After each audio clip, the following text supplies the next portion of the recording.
La gare Saint-Lazare, édifiée en 1837, elle a subi durant son existence de nombreux liftings, mais jamais une telle rénovation. 7 ans de travaux, plus de 300 ouvriers et un budget total de 250 millions d'euros pour l'agrandir et l'embellir.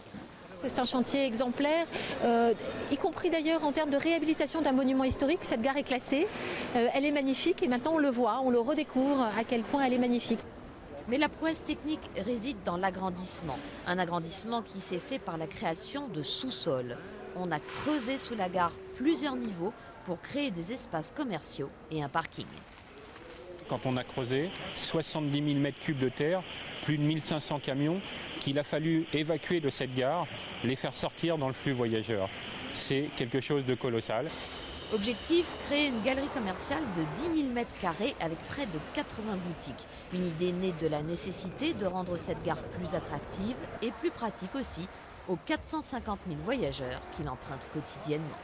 S'il a le temps, il peut flâner, faire quelques achats. S'il est pressé, il peut trouver les petits services dont il a besoin.